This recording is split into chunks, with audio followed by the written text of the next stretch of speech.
Hi, welcome back to my channel. Sorry that I sound a little sick in this one. I am. I actually have a pretty mild case of Bieber fever. I didn't realize that was still going around. That's all I filmed that day. And on the one hand, thank God I captured that joke on camera. But on the other, wouldn't it be fun if I was a little bit good at time management? Wouldn't that be fun?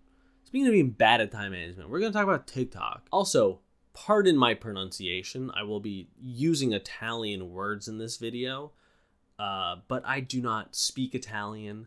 The most Italian I hear is when I'm trying to get to Jersey to see my extended family. Alright, if you've been on TikTok at all over the past couple of weeks, you've probably seen the Attenzione Pickpocket trend, either on real videos of people actually catching pickpockets. Attenzione Pickpocket! Attenzione borseggiatrici! Or on a video of a child or a pet trying to be sneaky. Attenzione Pickpocket! It's a cute trend, and if I owned a pet, I probably would have participated. If you haven't, imagine a very Italian woman, the kind that Schmidt envisioned Nick would eventually marry, yelling at a pickpocket on the street, telling everyone around them, hey, this person's gonna try to steal from you. Don't I get a fool? Pickpocket! Attenzione borseggiatrici! Attenzione Pickpocket! And these videos blew up. People have been using the sound, and there have been remixes, and Attenzione Pickpocket has just become part of TikTok slang because, let's be honest, it's fun to pretend to be Italian. Just ask Chris Pratt.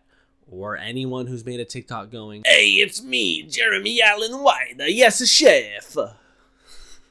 It's fun. It's fun to do. I'm making fun of it, but also this is fun. This is a fun bit. It's hard to know exactly how many people have used this sound because there are multiple videos of the same woman saying Attenzione Pickpocket, and the original account that was posting those videos has been suspended. And TikTok is not an app with good built-in archiving. It's meant for you to scroll and check out what's new and what's now and look at the latest trends and dance, dance, dance, dance. See, normally comedy comes in threes, but that's in the script 4 times because that's my plans. The most popular version of the sound I found had more than 21,000 uses, which is pretty viral.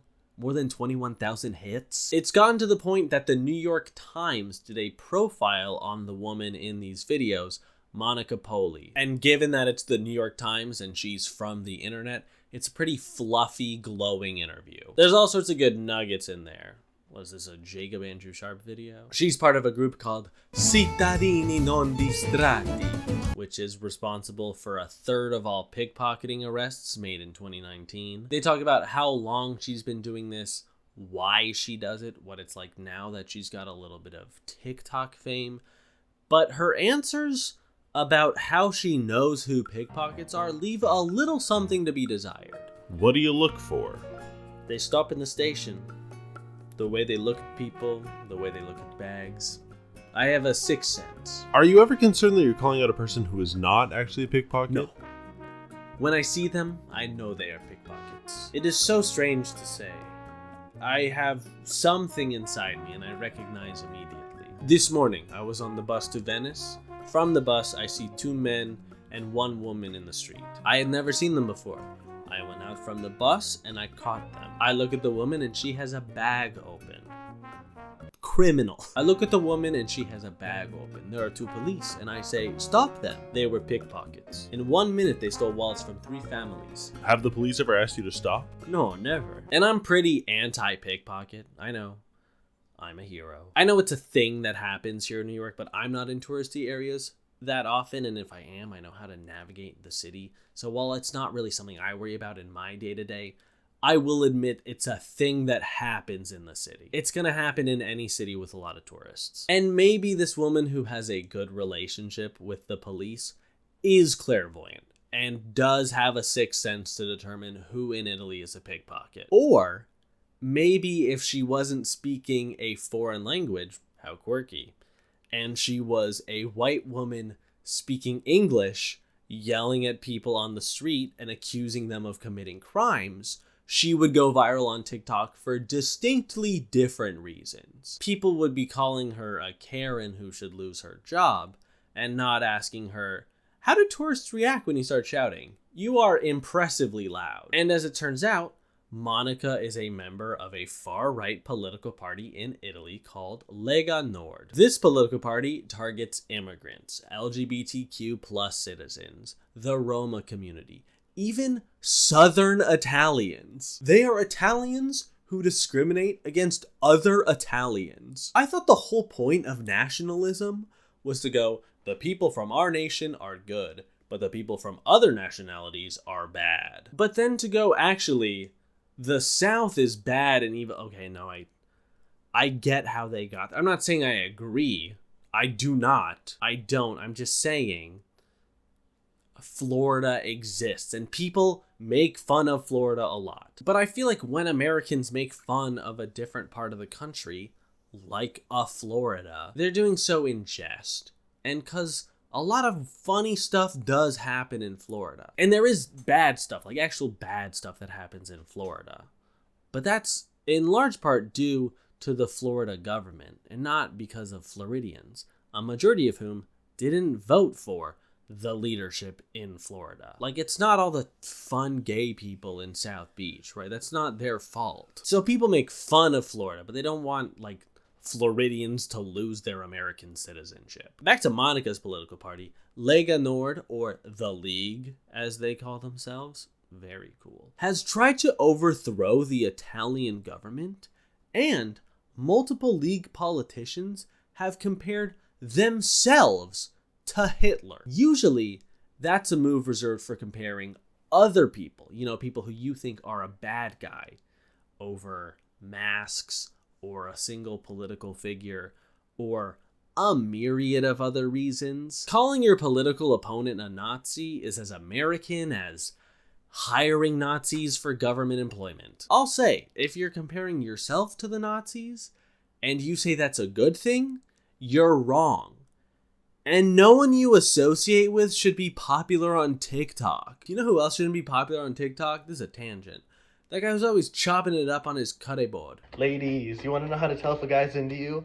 Ask him to turn all your straw into gold. If he does it for anything less than your firstborn child, he's totally into you. Obviously, people didn't know what political party some random Italian person belonged to. And when they found out, people have, distanced themselves from the sound. But, this has to be the Milkshake Duck to end all Milkshake Ducks, right? Not to compare the badness of bad things, which I feel like is, casting a high school production of Midsummer, A Race to the Bottom. But, this feels worse than a Doja Cat, or a Ken Bone, or, is the Planet of the Bass guy now a Milkshake Duck too because they replaced the woman? It's part of the joke of it. It's part of the conceit of the production anyway. But none of them belongs to a political faction with moderate power and extremist views, right? Attenzione, è il momento delle ultime notizie. Sorry to cut you off there, Harry. Hello and welcome to the news. I'm the news. Let's get into the news.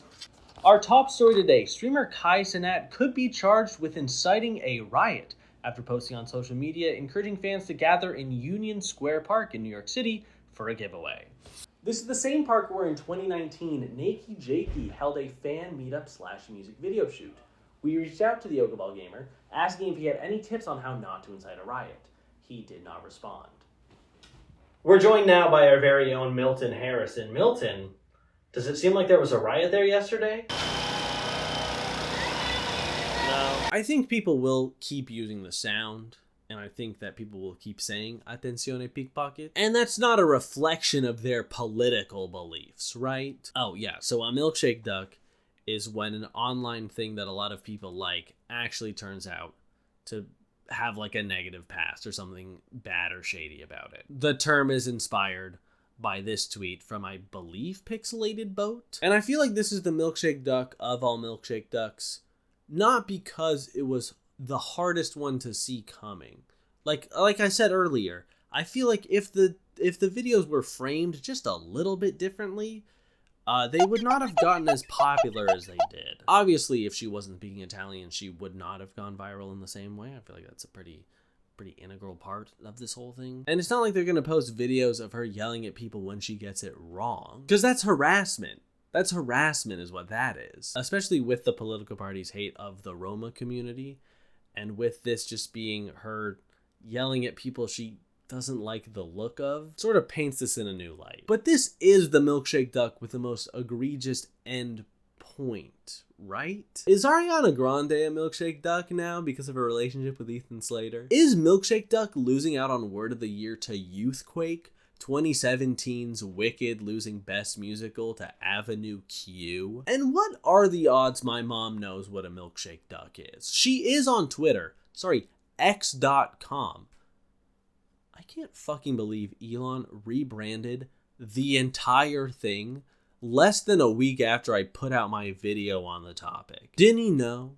Didn't he know I was making a video? This is my curse. Well, that, and now because of the research I've done for this video, a lot of my ads are for travel to Italy, which I will not be going to because of all the fascists and pickpockets. Thank you very much for watching this video. I really hope you enjoyed it. If you did and you wouldn't mind leaving a like or subscribing, I'd really appreciate that. I'm always nervous to make shorter videos, and I know this is going to be a shorter one, and I also know that I'm working on the longer videos, and I know that I don't have to justify making a short video. Not everything needs to be long. Not everything needs, but here I am justifying it anyway. I lied at the beginning. I did film one other thing that day. Those bones in my jaw that don't ever flaw, my shiny teeth and me. My shiny teeth so awesome. So yeah, it was pretty productive. I'm still a little sick. That's okay though. Just means I get to be scarfing down halls. I love those. Again, thank you very much for watching. It does mean a lot to me. And hopefully I'll see you in the next one. Bye-bye.